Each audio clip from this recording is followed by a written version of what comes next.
All right, so Jack Easterby spoke about his time in Houston. It's the first time that he's spoken about this, and I got to tell you, the POS, person of service, Jack Easterby, it's a crazy, crazy case study that has gone from amusing slash funny to frustrating slash maddening slash helpless to now just kind of cringeworthy and borderline like sick. Like I feel like he might legit be sick. And I want to credit the guys who got the podcast. It's the TOC Culture TOC Culture Podcast, TOCculture.com. JP Nurbin and Nate Sanderson put this together. And these guys know Jack in a different way.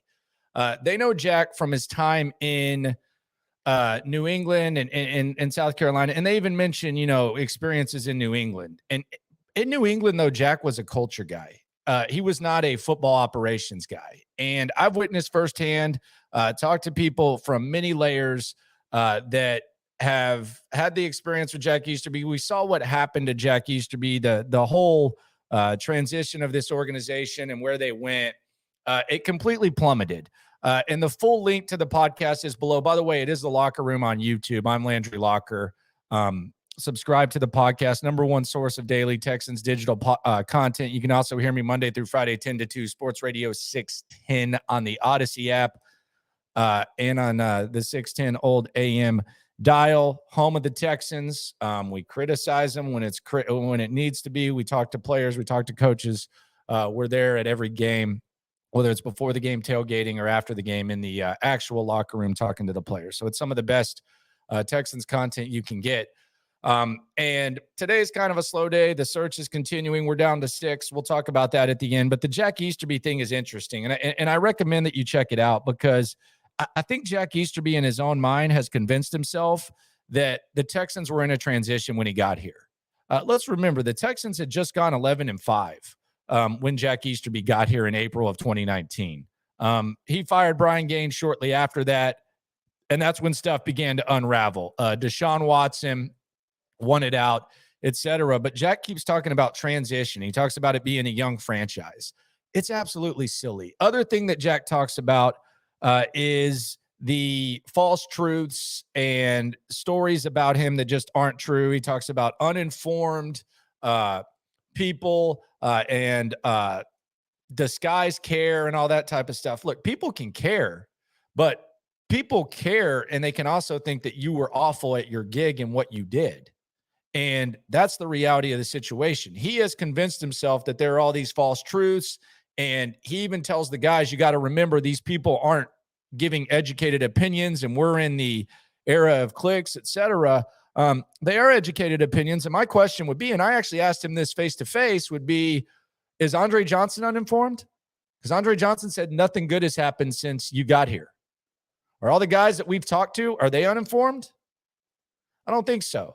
But that's how he convinces himself. The weirdest part of this whole interview, and if you want to go get the context, go check it out. It's actually, I believe, at the 2025 mark, the timestamp, 2025. He's asked about protecting confidence, and he mentions Martin Luther King. And he mentions that Martin Luther King had to go through all these things, and that I swear to God, go to 2025. I'm not going to take their content. Go check it out for yourself. But he says that Martin Luther King had to go through what he went through, and as long as his heart was in the right place, so on and so forth, that he knew that stuff was going on. And I kid you not, that's what Jack Easterby brought up, was that Martin Luther King and stuff. And these guys asked him the follow-up, so talk more about maintaining confidence. And he goes on to say something like, I've been the same guy since I was in New England and Kansas City, except you weren't. Like you weren't, you didn't have that role, that same role. You were trying to be a football guy here.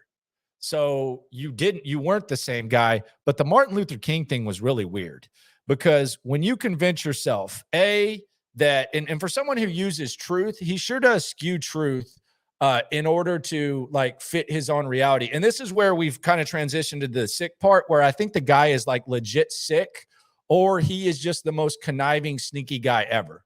And that's my opinion. But when you convince yourself that you came here in a transition, despite the fact they were 11-5, you convince yourself that criticism is just care, or it's uninformed. And then you convince yourself when adversity comes your way and criticism comes your way that Martin Luther King can motivate you during this. You really sound weird, and you really sound kind of sick. And again, tocculture.com. The link is down there. Subscribe and like this as well. I got to be honest. There was a time where Easterby was fascinating. With where the Texans are right now, it's just kind of cringeworthy. And the McNairs deserve a lot of blame for letting it come to this, but the dude is legit sick. He has rewritten history to where he thinks that it was a transition when he got here. He uses Martin Luther King as motivation, which I think is absolutely hilarious, weird, honestly, weird and kind of troubling that he uses that. He obviously uses scripture, which I think is a great thing, but he uses it just to like justify his actions and live in his own fantasy mindset. And he also talked about, the Texans being better off now than they were when he got here with the transition. And he talks about, when asked about his future plans, he talks about basically being able to let the vision play out. So what he's convincing himself of now and what he's going to tell other people is, I didn't get enough time for my vision to play out. And he completely ignores the fact that he had a huge hand in dismantling where the organization was. I mean, it is absolutely crazy, some of this stuff that Jack Easterby says and what goes on in his own mind. It's insane. I think the guys kind of bond with him because I think one of them worked with him in South Carolina, and I guess he had a bad experience. I don't know if it was like Easterby-like, but he had a bad experience that he mentioned like 4 times that I had no idea what he was talking about, but I'm assuming stuff didn't go well for him with an organization. So he was disappointed by that.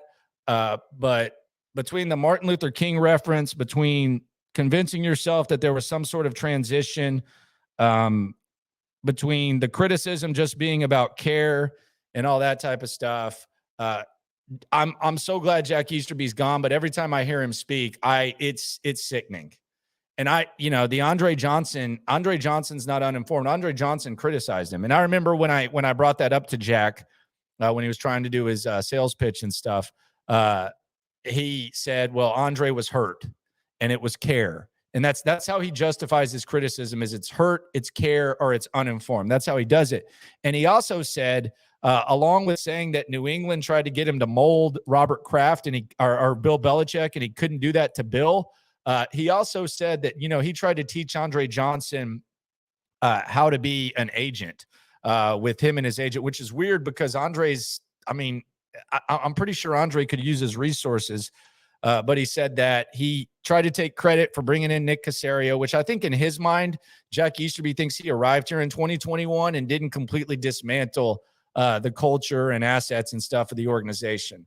So there was that. There was a lot of stuff. He said, you can go back on my old videos. I talked about all the false stuff that Jack Easterby once said. But the Martin Luther King thing, again, go to the 2025 mark of the video below. It's insane. Really, if you just listen to the 30 minutes, it's wild. So strong recommendation to check that out, see what they're working with on the TOC Culture Podcast, and hear from old Jack. God, this dude, he's legit sick.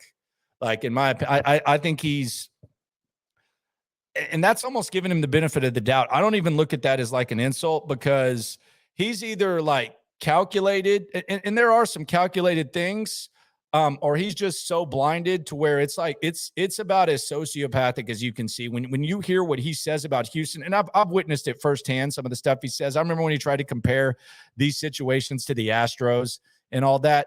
It's rough. Someone else is going to fall for it. I don't think it's going to be an NFL team. It could be an NBA team, could be a college. I don't know. Someone else is going to fall for it, but I don't think he's ever going to be able to do or have as much power as he did here in Houston, because let's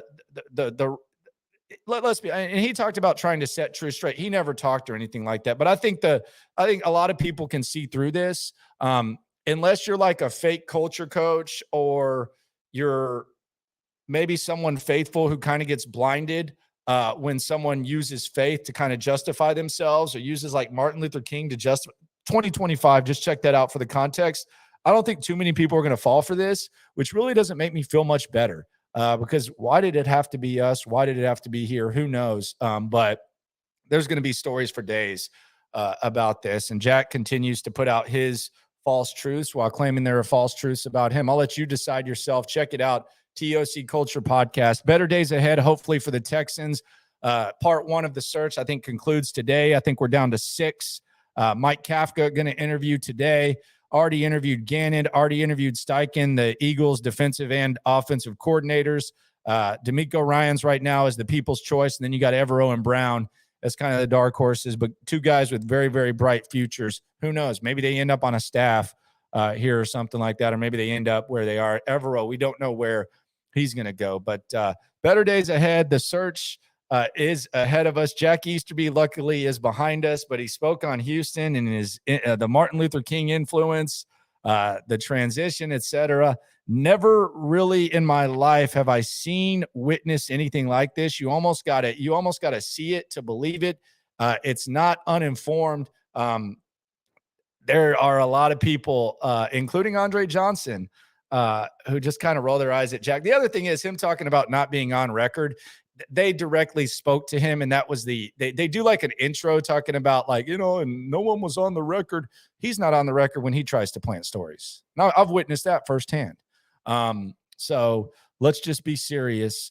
It's hard to be serious, though, when Jack Easterby speaks because, man, that dude is a scary, scary, scary cat, and hopefully better days are ahead. But even if they aren't, just remember, Locker Room on YouTube, subscribe, like, In the Loop 10 to 2 Monday through Friday, Sports Radio 610 in the Odyssey app. No matter what happens, no matter what Jack says, goodness gracious, we are all in this together. Have a good one. Have a good Sunday. Talk to you tomorrow. Keep the love coming. Community is growing, and much love to everyone. We're in it together.